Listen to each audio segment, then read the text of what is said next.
And I agree that that's a valid thing that you need to do. Yeah.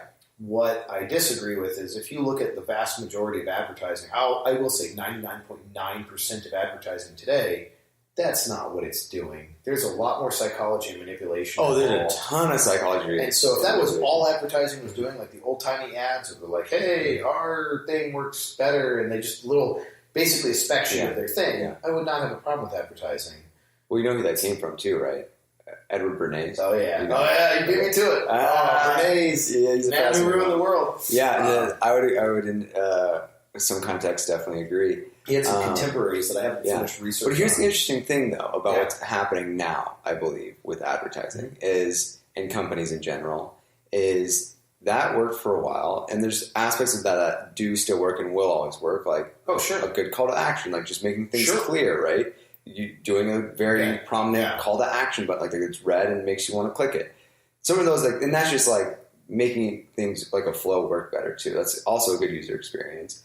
But also, what I'm getting to is more authentic marketing. I think that people found works better. It's less grimy. People connect with it more. For an example, and this is a thing I think that would be good to implement in the culture is authenticity, right? And, And Jesus, that'd be great if we had that. Things, right? And but with this, Domino's, for instance, was doing horribly.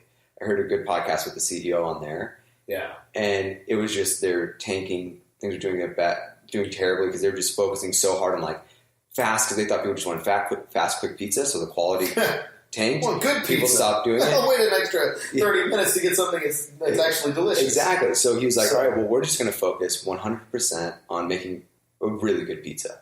Yeah. And so they turned it around. And then he did something.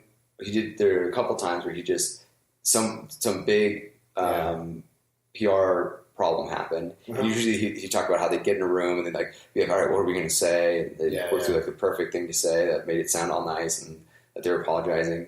But for this one, he said, I'm going to do something different. I'm just going to go out there and be honest.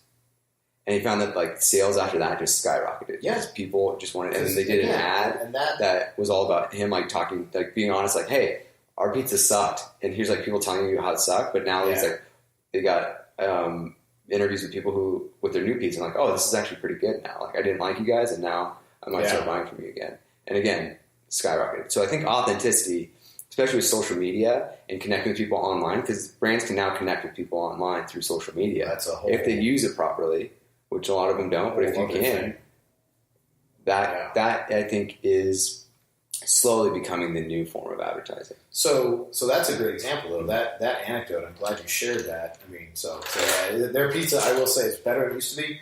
It's still no DeFalco's. There's still many rungs on the ladder of quality toward DeFalco's. Of course. But it's definitely much, much less awful than it used to be. Yeah. So that perfectly highlights, though, that the status quo is that most companies are maliciously lying to your face. Mm-hmm. My favorite example was the Subway commercial, which I think they stopped running, but they had the $5 footlong campaign. Mm-hmm. And in several of their commercials, I think I took a screenshot somewhere, mm-hmm. they have this, the whole TV screen has the word any, A-N-Y, just massive. There's almost no room for anything else on the screen. Mm-hmm. And it's a little asterisk. And the little asterisk, if you actually pause it and you read on the bottom, it says any, right? The whole freaking screen is any. So they're saying any of our sandwiches are $5. Mm-hmm. And at the bottom there, it says only for certain sandwiches. And it's that's not truth in advertising. You filled the entire screen with any. Yeah. And your asterisk is directly contradicting. It's inverting that, saying, well, no, we're actually lying to your face, screaming at you via the screen, and it's a total lie because it's only this one type of sandwich. And that's the problem, is advertising, while it can be used for good, it's so rare that ever happens. We're talking 0.0001% of the time where advertising is not malicious. Mm-hmm. That there was an article I read that said, you should not feel bad blocking ads. And as a security person, I will say, yes, block ads for so many reasons. One, because ads suck. and they're an assault on you, so block them. But two, as a security person, ads are becoming one of the dominant vectors of threat and malware. And they're slowing the web down. Most web pages, you go load a news article on a, quote, legitimate news site, and there was a great article called "The Web is Doom," and there's been many in the same vein.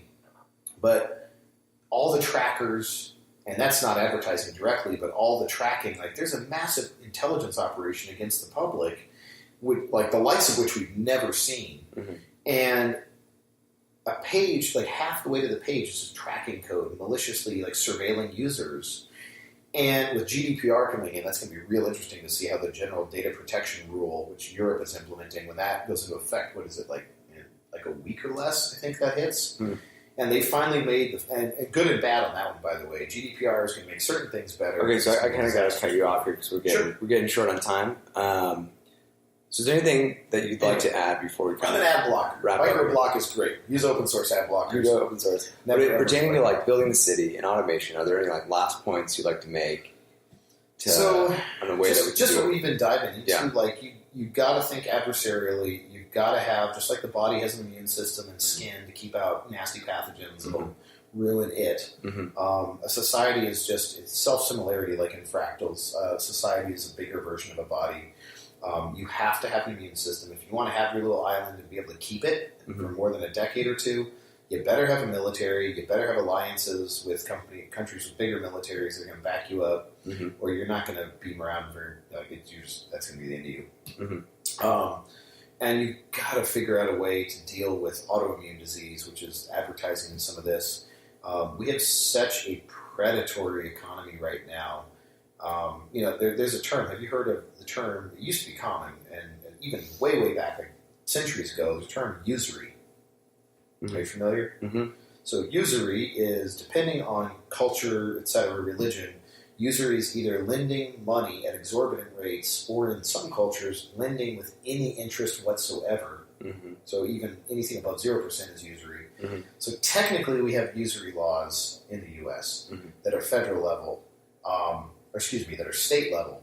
So technically, if I were to lend you $5,000 at 50% interest, I'd probably be spending some time in jail or prison. Mm-hmm. It wouldn't be good for me. But if I were a credit card company and I lend you that, or a payday loan company that lends you $1,000 at like 300% interest, I can get away with that because these are incorporated nationally and there's no national usury. So again, this is predatory. Like there's a reason usury was seen as like one of the most heinous crimes, because you've essentially turned that person into a slave. So that's one example of how do you keep one group of people from preying on other people. And a book I would recommend that might help enlighten some of that, Bruce Schneier. I'm a big fan of Schneier's. Mm-hmm.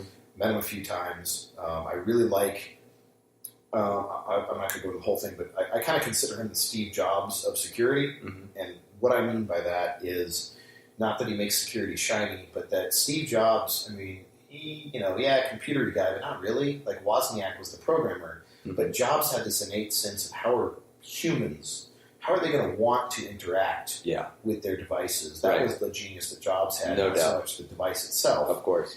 So, same thing with Bruce Schneier. Bruce Schneier has this understanding, he's written books about how to implement crypto systems. Blowfish is his algorithm that he invented, etc. Mm-hmm.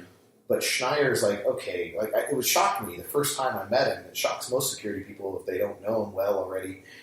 And they're like, what phone do you use? And they're expecting some secret, classified, ultra-light. He's like, it's just this. And you're like, well, what plugins do you run? He's like, yeah, just that. And it's just so mundane. It's not stupid. It's not that he has no protections. But he hasn't gone to the nth degree on this. Interesting. I made a little tone. Are we still good? So, okay. The little microphone made a tone. Okay, I'm glad. So, it must have just been a notification. Yeah, anyway, so he has an innate sense of how people will actually, great, we've built this thing. Will they use it? Can they use it to secure themselves? Yeah. And if so, again, will they go through the trouble? Is it an actual trade-off they're willing to take? So again, you need to have that. He has a book called Liars and Outliers, and it's an amazing book. It talks about, to have a healthy society, so I guess we'll end on this, you have to have a blend of both normal people, you have conformists, and you want mostly conformists. Uh-huh. You want mostly people that are going to follow the rules. If you have too many liars and outliers, people that are breaking the rules, then you don't have a society. You have anarchy and chaos, and there's no social order. Right. But on the flip side, if you have 100% conformists, you have an oppressive society. Martin Luther King was an outlier. Martin Luther King broke the rules. Rosa Parks broke the rules. There's a whole slew of others that they totally broke the law. But that was necessary. The law didn't track morality. And so by breaking the law, they showed us that the law is wrong. And they led to the law being fixed. So you do want some level of liars and outliers. But again, there is also a difference between malicious liars and outliers and beneficial. So coming back to that article, and then we're going to wrap it up. In this point, in the short story Mana, they're talking about how the rules are constructed, and it's just if there's someone who has a problem with the rule, they submit it to the system, and then everyone has these devices implanted in them, and they all just kind of vote on it right then and there, like okay, that's a problem, and then it's changed, and then if it needs to be changed, it gets changed. And if not, it just stays the same. People are like, no, I don't think it's as big as problem as you're making it out to be, which is interesting. But still is. We could go in that in another episode because there are still many issues with that. There's plenty, and there's plenty of issues with all those ideas in that. And that's the hardest thing. Story. It's just like a nice. It's good. It's a good place to start thinking. And like I like using it as like a reference idea. And obviously there's. And all those ideas, things that can be worked out. The balance between the good of the individual, the good of society. I mean, that's the problem. Is these are very complex, and you can't just make a rule. You have to have a whole set of interlocking rules and processes that are flexible enough. I think people should know why the rule is in place, because that's one of the things, right? It's okay. We just made this rule, and now you have to abide by it. But people are less likely to abide by the rule, especially when they don't know why that's the rule. Yeah. Because I know I hate that. Like, if you tell me why it's the rule, I'll be a little bit more likely to be like, all right, I can get that. I still might not agree, but I can. Yeah. I'll be like, okay, I'll do it for right now, and then we'll figure out, like, we'll try to argue against it later. Even if the rule makes sense, though, you still do need you need checks and balances. Yeah. And there's something called jury nullification, which we're not at a courthouse, so we can talk about this, because otherwise they'd arrest us for jury tampering. But jury nullification has been proposed as the final check against governmental power. And so jury nullification says, all right, so he did steal. He did clearly break the law, and judges will instruct juries that you have to rule on the facts of this case.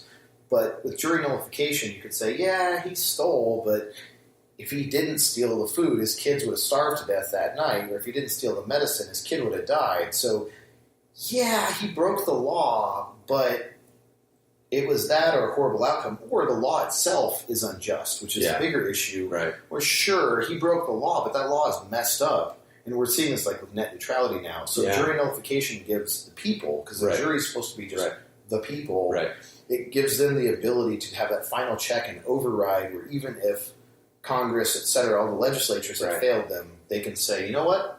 That law is messed up, and we're not going to convict ever on that because the law is broken. Right. So you have to have a series of different balances at multiple levels. Very good point. So where can people, how can people help you, and where can they find you if they want to connect with you? Okay, well, definitely getting involved in stuff like this. We need to have more of these conversations. Much more. That's actually one thing I'm working on right now. I wish I had the site already. Like, it's there, it's just there's nothing there. But nebulagki.com is a project to try to use decentralized technology to allow these kind of conversations to scale. I've had thousands of these conversations over several decades with lots of different people, all different levels. But there's 8 billion people on the planet, so that doesn't even begin to scratch the surface of kind of getting people on the right page. So we need a way to securely and in a trustworthy manner communicate with each other and actually figure out. I don't know. I don't have all the answers. And I'm probably wrong about a lot of the stuff I'm saying, but if we get people to get together and genuinely talk about this, then it works. So Nebula is a project I'm working on. So I have a website that I need to do some updates, but eliogrieco.com, ELIOGRIECO.com. Nice. Also linked in the show notes. And then, of course, for cybersecurity stuff, we have an amazing resource in the state of Arizona. It's the Arizona Cyber Warfare Range. Mm-hmm. It is the only thing like it in the country. It is a live fire cyber warfare training facility. We're a nonprofit